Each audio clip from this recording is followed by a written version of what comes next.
Alright guys, welcome back to Schmattz Outdoors. This will be the third video in this little 3-video mini-series I'm doing here. I am still out scouting, just getting going for the morning. I'm a little bit later than I wanted to be, but it's only going to be like a half a day of scouting today. We're doing something a little bit different today than the last 2 days. So the last 2 days I was strictly in the Badlands, or like on the edge of the Badlands. Today I am a little bit farther east, and essentially what I'm doing is, again, I've e-scouted a bunch of spots here on, you know, land open to public hunting. Basically I'm gonna make a loop. I'm running north right now. We're gonna make a loop, run up north, you know, check out a bunch of these spots as many as I can get checked in about the next 5 hours, probably 4.5 hours, something like that. If I can get them all checked roughly in that time, I'll be happy. But we're gonna make a loop. We're headed north. We're gonna kind of weave my way through the spots, marking them off if they look good. If they don't, we'll mark them that way too. And then we're gonna make a loop and head back south again. Kind of we're heading north and east a little bit. From where I'm headed north now, but my pattern of spots kind of heads to the north and east, and then on my way back south it kind of actually runs south and east, which is the way I'm headed today anyway to go back home. So we're just, like I said, I'm just getting going. It's not terribly late, it's only 7 o'clock, but we're getting going. I got maybe 10 miles to the first spot, so it's quite a drive. Probably close to 30 miles here just to get to the first spot, just because I checked some of the closer ones on the first day. So it doesn't really matter how far the first one is, because I'll be driving in the dark. It really matters how close they are together to me. I don't want to have one spot here and then have to drive 20 miles to get to the next spot. It's just not efficient that way. So yeah, like I said, I'm just getting going. Well, it's gonna be a little bit different country. If I find kind of what I'm looking for, I'll try to show you guys the best I can. So I feel like this is gonna be a little more applicable to everybody else's style of coyote hunting. Not everybody can get into the Badlands and have that type of terrain to work with. A lot of guys, myself included, you know, when I'm at home, this farmland stuff is kind of the type of country that most of us are hunting. So we'll try to show you the best I can of kind of what I'm looking for. Again, I'm looking for like the cream of the crop spots, the spots that I think are gonna have the highest probability of having a coyote there whenever I get there to call it. I don't want to, you know, have a mediocre spot that, you know, maybe 1 out of 10 times there'd be a coyote there, because chances of me hitting that 10th time that there is a coyote there is not real high. And if you do that stand after stand, you're gonna have some long days of nothing. So, and that's what I'm trying to avoid by doing this trip, is do the scouting now so I kind of know where the best areas are gonna be, so I can be efficient about it when I'm out here hunting. But alright, we'll shut you guys off. Like I said, when we get to some of these spots, we'll turn you guys back on and just kind of show you what I'm seeing. Maybe good or bad. I'll maybe show you some of each, just to kind of so you get an idea of stands that I would maybe, you know, pass up on a trip like this. Alright, we'll see you when I find something good. Alright guys, so I actually just got to the first spot here. It's only been like 5 minutes maybe since I just talked to you. I just want to show you this because this is a perfect example of why I'm doing this trip right now. So the section of land that was gonna scout here is a chunk of plots land, so it's public land open to sportsmen. And when I aerial scouted this, or e-scouted it using like the Onyx app to scout this whole, it's 2 quarters. The whole thing looked like it was grass, CRP grass, you know, prairie. And way down in the southeast corner of this, or southwest corner of this, there's a little creek bottom just cuts the corner of this section. Well, when I get here, and I would probably try to get out, so I'd be calling over that little creek bottom. It's most of a mile walk down there. You know, it's right on the corner, so this thing's a mile north and south. And I'm not walking 3/4 of a mile through this. And I hope you guys can really see, but the whole thing has been hayed. And actually, it looks like the top of the hill up here was actually a wheat field that they combined. That right there, like I said, it's, you know, 6 inches high. Again, the coyotes could be hunting this at night and stuff, which they probably are, looking for mice and that type of stuff. But there is just nothing here for me to hide in when I'm trying to make my stand. You know, I will lay down flat on my belly. I like to sit. I have a little chair I sit up in when I call, just so you can see. You know, 2 feet makes a lot of difference in what you can see. But there's nothing here. There's absolutely nothing for the coyotes to hide in. Again, the only place you'd really be able to call is probably down into that creek bottom on the south end of this thing. And if this was solid grass, I'd be all about it. I would walk across, you know, because the coyotes really could be laying anywhere out in this grass sunning themselves in the wintertime. So I wouldn't be against it if this all was, you know, standing grass. But being that it's all mowed, I'm going to mark this as a black stand on my thing, and that basically tells me don't come here. Alright, let's hope we find some stuff that looks a little better than this. Alright guys, so I'm a couple spots down the road. Nothing's been looking super great. Kind of got into a little bit more rolling country, which I like. Helps you get in the stands. I don't know, I feel like there's a little more cover for the animals, that type of stuff. I'm just going to show you kind of what I'm looking at. I'm going to leave it as a marked stand. If I'm up in this area, you know, I could come back in here. There's several things I like about where I'm sitting right now. Like, I'm easily 2 miles down like just a, you know, 1-lane gravel road back here to get where I'm at. So I don't feel like there's a lot of people probably gonna, I mean, if we got a lot of snow, obviously I'm not getting back here either, but I feel like this spot may be overlooked a little bit by other coyote hunters. And then this particular quarter of land, quarter of a section, has a few things that I really like. So there's actually 2 creeks run through this thing, or 1 creek and 1 kind of drainage, whatever, and I'll show you that here in a second. And then on this side of the hill, like you can see, like up over that way, there's some real heavy cover back behind me. So this is the quarter that I can hunt. There's a creek bottom, comes right down on this quarter I can't hunt, but it runs, and there's some trees right by this cliff here, and then it goes back around on the other side of that cliff, and then the creek cuts through that corner.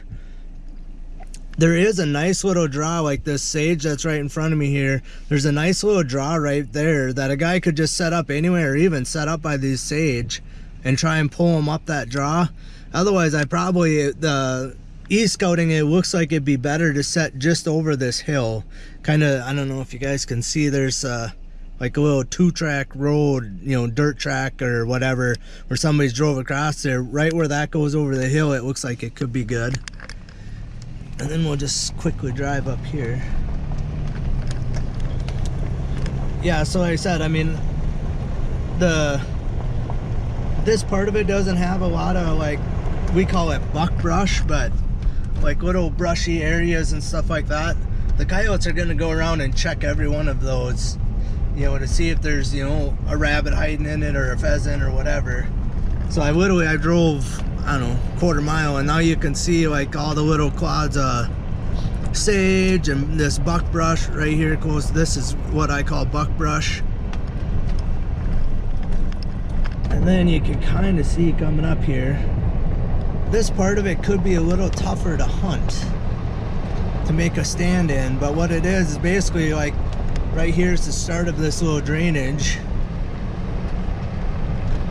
If I get up here on the hill just a little more, you can see, I mean, there's nice, like, even though this has been pastured, so I mean out in the open, the flatland, it's ate down pretty good, but like once you get like down in the bottom of this little drainage, the buckbrush and weeds and stuff are still really thick, and I feel like that'd be good cover for prey animals, and I feel like it'd be good cover for coyotes. So basically this just runs, and it runs down this direction down into a quarter land that I can't hunt.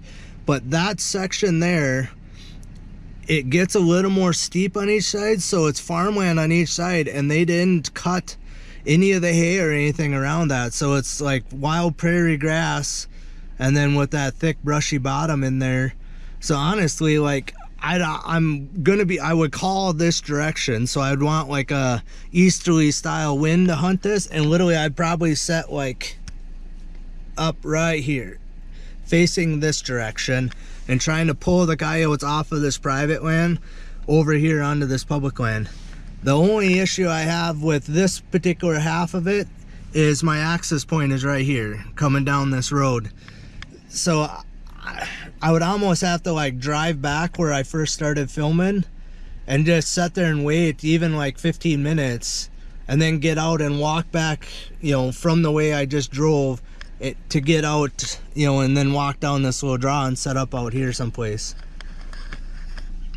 It's not ideal, but you know, that's kind of the setups that you have to make sometimes. Is just, that's why I'm out here scouting right now too. Like right now, just even what I just described to you is the plan on how I would hunt this particular quarter. If it was a northwest wind, I would hunt that far corner, which I actually think is going to be the better chunk to hunt. If it was a south wind or an easterly wind, this chunk here would be the better chunk to hunt. So, you know, it's nice to have multiple stand locations even on this 1/4 of land. I have 2 stand locations. I would never call them both at the same time, obviously, but it's nice to have one for each wind direction. So if I am up in this area, it doesn't matter which way the wind's blowing, I have a place to go. So yeah, here we go. So I just drove a little farther up, you can kind of see it. So, you know, this fence line here is the edge of the public land, but you can see like this whole draw, and it continues like almost 2 miles down that way, or 1.5 miles down that way. There's this little finger of trees right here. So like I said, setting up back over there on the hill, back this way, hopefully these coyotes would, if they're in any of this woods, would work their way up this, kind of the bottom of this towards me. And I actually feel like it's probably would be a pretty good setup. This little draw right here is actually some of the thicker cover I've actually seen this morning since I've been driving around. So getting set up in this stand, like, you know, right here would be kind of tricky, but I think once I did, there is a pretty good probability you would have coyotes here. And that's the type of stuff I'm looking for. If this was like this next quarter here was just mowed grass or 8 down pasture land, I wouldn't even think about this stand. The one over the hill I would still consider, but this one I wouldn't. But since this is all still like native prairie grass and stuff down the bottom of this little ravine here, I feel like there's a good probability it would hold prey animals, and if it holds prey, it's gonna hold coyotes. So all right, we'll drive back out here. Like I said, I'm like 2 miles in here, so we'll drive back out of here and move on to the next spot. All right guys, so I don't know, probably half a dozen spots past where I last turned you guys on.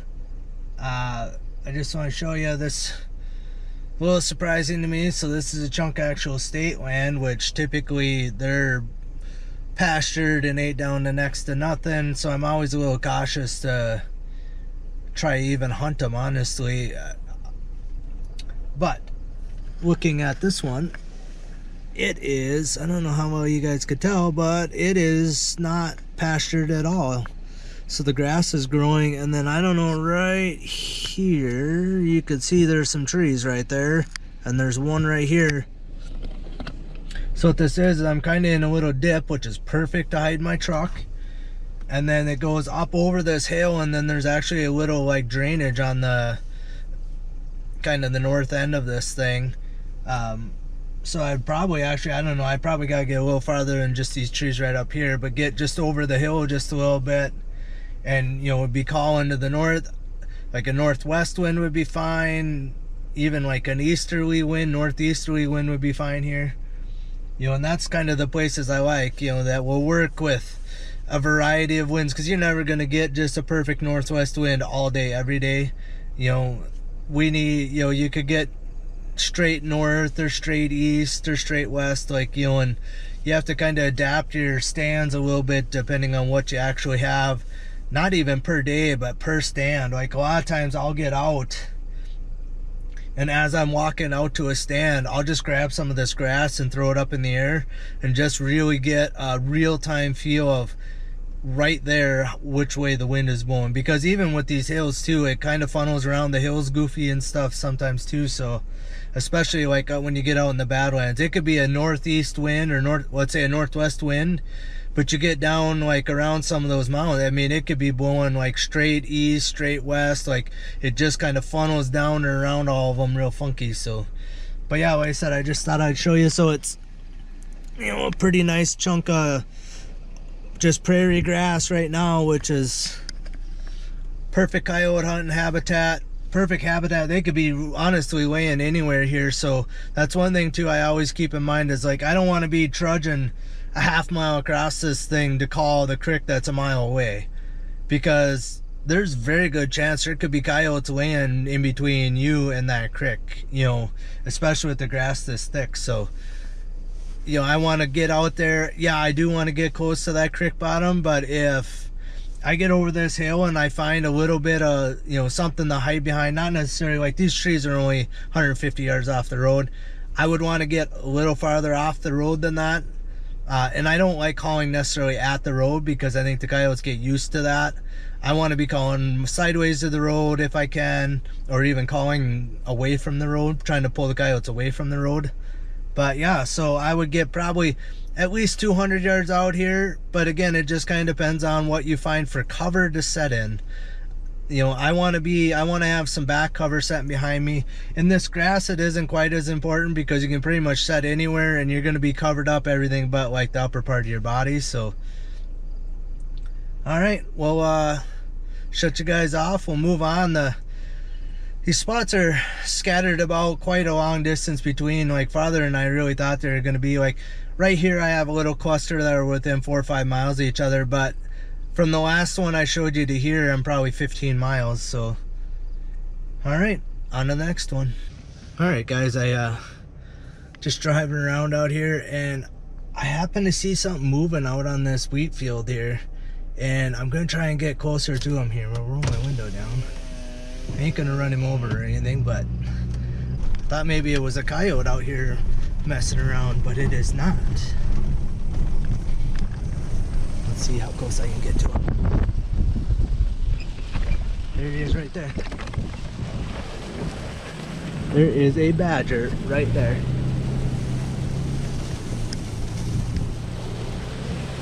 He looks kind of cruddy because he's, you know, a summer badger, but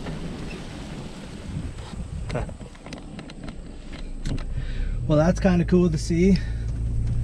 I mean, he's just running like right on the other side of this fence line right over there. Yeah, I could see, I drove by here like 5 minutes ago, and I thought I could see something moving up here, and I thought maybe it was even just a hawk or something moving around. And sure enough, it wasn't a hawk. It was a badger. I've never called in a badger when I've been coyote hunting, so unfortunately, like, I went and checked out 2 stands in this area, and neither one are good at all, so I won't be probably hunting anywhere as close to here. But yeah, it's still cool to see. Alright guys, so I'm not actually all that far from where I just took that little badger clip. Actually maybe less than a mile as crow flies. What I have here is I have a spot. I actually drove by this earlier, and then when I was driving away, like I said, before I drove by the badger the first time, I was like, oh, I should have videoed it for you guys. What I have here is basically, it's, I don't know, like 280s or I don't know, 380s maybe in a row here. Not exactly sure the exact size of it, you know, on my OnX it shows me, but what there is right down here, right here, there's a river, and it flows out across, and then it weaves back and comes way over by these hills out here. Oops, sorry about the Get blown out, but yeah, out by the hills out here, and then it weaves all the way over by these trees and stuff over there, and then where these tree lines are over here, it's all natural grassland out there. But I scouted, and what I figured out here, out right on this bluff right out here is probably where I would set for like a northwest wind. So east is that way. So for a northwest wind, I'd probably just walk up the fence line and then walk out to the edge of the river right there. It isn't like a super wide river, it's like 6 foot wide, but it is flowing, which is a little surprising. So just kind of drive by. So they did bale a whole bunch of this, which actually doesn't really concern me too much in this particular location.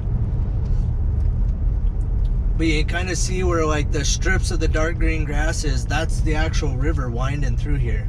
Like it actually comes, it's right in the road ditch right here. And then there's kind of these little bluffs here. And then it runs off, you know, out off across. Like there you can see there's water down in there. But yeah, like if it was gonna hunt a south wind or an easterly wind, I would set out here by these trees. Out here, you know, with the wind blowing, well, like that direction, because this river kind of flows off this direction. So you never know. I maybe could call this stand and have something come in. Have a coyote come in, have a badger come in. I didn't realize that guy was right behind me.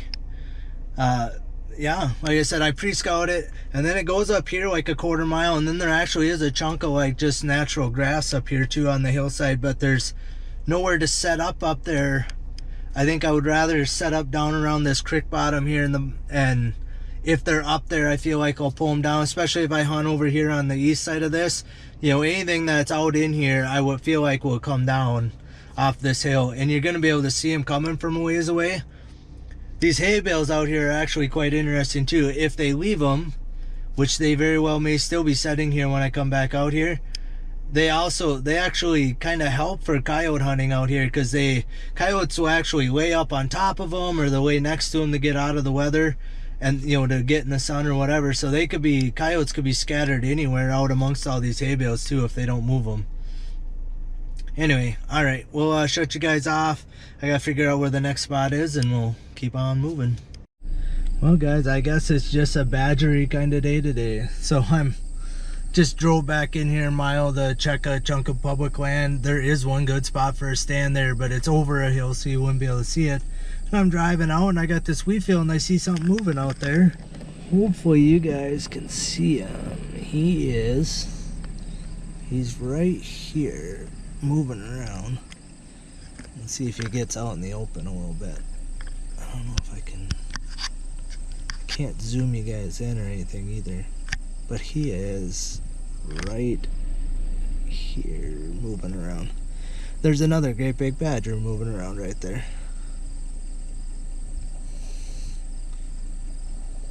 I hope you can see him. He's right at the end of my fingernail right there.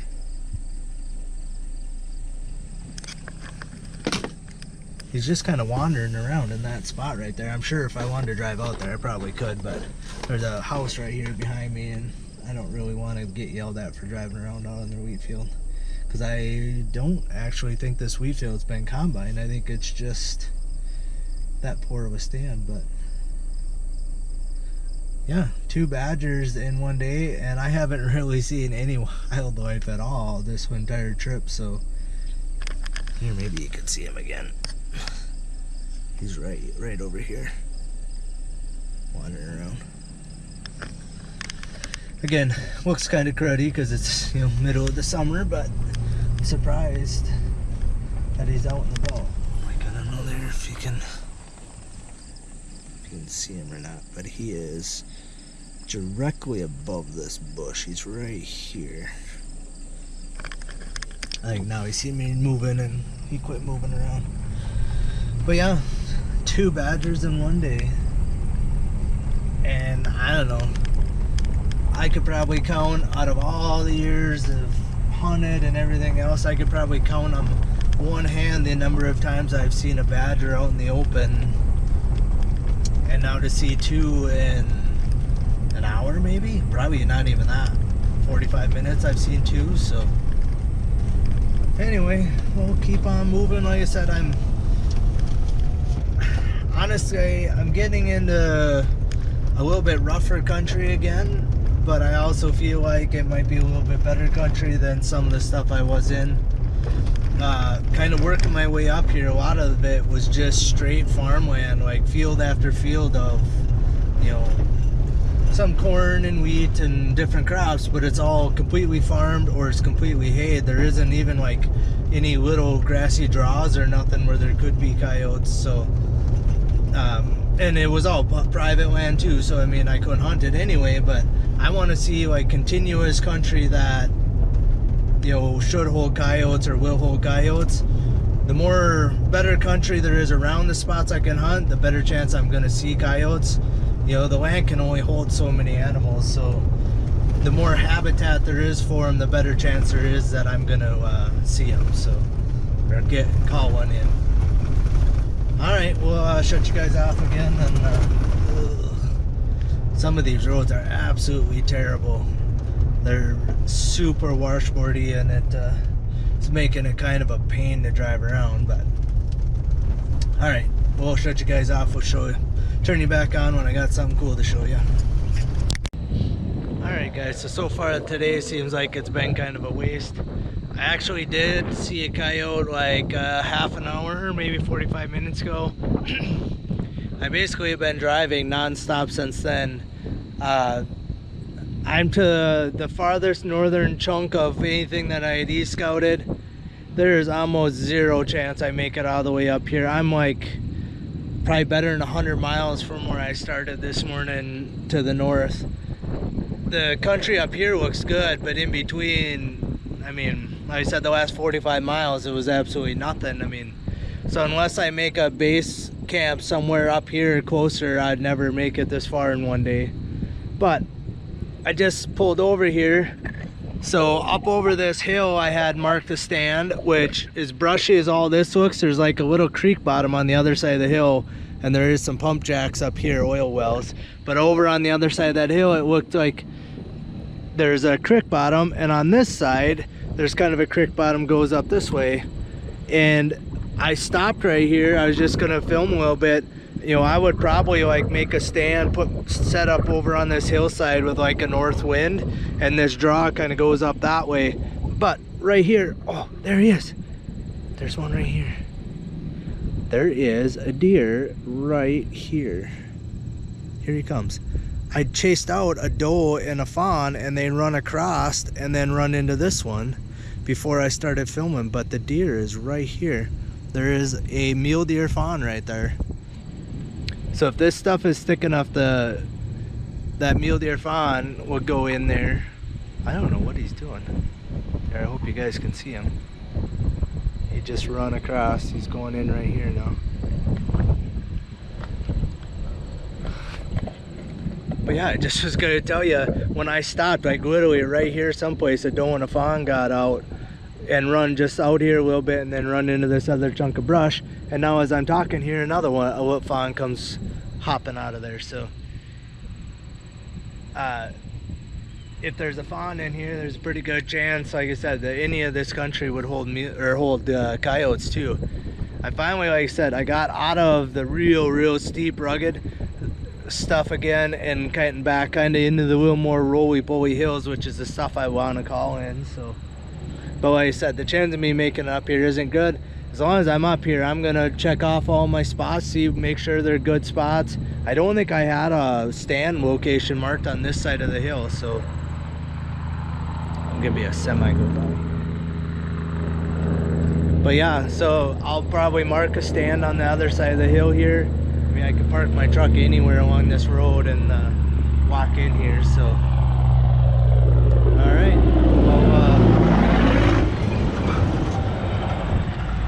yeah, we'll keep moving. Like I said, you gotta kind of watch out on these roads with all the oil stuff going on up here. Some of these roads are absolutely crazy. So, all right, on to the next spot. All right, guys. So I was telling you, I think before that deer come out, I did see a coyote this morning. I was driving down the tar highway or whatever, and I come upon like just a little like drainage like this as I was driving down the highway, and he was like 50 yards off. And I actually thought it might have been like a fake one. It didn't even really look quite right, but as I drove by, he was facing like, I don't know, he would have been facing south and I was headed north. But right as I drove by, like he turned and actually like kinked his body because there was a couple mule deer up on the hillside kind of up above him. So it was an actual real coyote. He just looked kind of scruffy. I don't know, probably just because it's summertime, but there was no public land like within probably 10 miles around where he was at. So I did mark him on my X just so I know that he's there, but I just want to kind of show you, like, obviously I'm not going to hunt right here next to the road, but I want to show you the type of country that I'm looking for. And I basically want this, like, it can be like even a quarter mile off the road or maybe even closer if there's a good hill between where the road is and where the cover is. But basically this is the type of draw that I'm looking for. Like you can see up on the hill here, there's a lot of like taller sage and brush and that type of stuff. Down here in the bottom, it's real, even though there's cattle in here and they have some of the grass ate down, like this buckbrushy, I don't know what you want to call it, briars and stuff down here in the bottom. There's a truck going by. Even some of this stuff down here in the bottom, the cows don't eat all of it off, and I feel like that's perfect habitat for prey for coyotes, and it's perfect cover for the coyotes to hide in. So I'm looking for a draw like this, and if I was going to make a stand here, like I literally would probably just go set right up in this little clump of bushes. You know, I can see down, it's probably a little closer than I'd like. Realistically, like this clump of bushes, probably to these trees to that bushes is probably 50 yards. So they're going to be close. They're going to be on top of you before you know it if they come busting out of there. But anyway, obviously, like I said, I wouldn't set up on this particular draw, but I wanted to be able to show you what I kind of am looking for when I, like, you know, and it just, this draw kind of feeds down. There's a few finger draws comes in from the side. So basically I'd be setting out like the head of the main draw and basically hope to like funnel all the coyotes down into the main draw and then up to me. Or they'll come running up over these hills too. So, you know, and like you can see on this side, I said it's pretty steep down on this side, but they're, you know, a little more mature trees and stuff. But yeah, that's kind of what I'm looking for. Like I said, I feel like there's good enough cover for both prey animals and for the coyotes. And there's some of these sage patches up on the hillsides that would give me good cover for making a stand. Some of them when I drive by, like obviously I can't see over the hill and I'm not walking out to every one today. So, or all weekend, I'm basically driving by. If I can see this from the road and I say I have a stand a half mile up the road, you know, that's just over a hill someplace, I can almost guarantee it's going to be the same kind of sagebrushy. And you can see like these little sagebrushes from like the satellite imagery. So it kind of tells me that the cover's there. I'm driving by to look at more of the terrain. Like if this was like a vertical drop on each side down in this draw, I would not call here.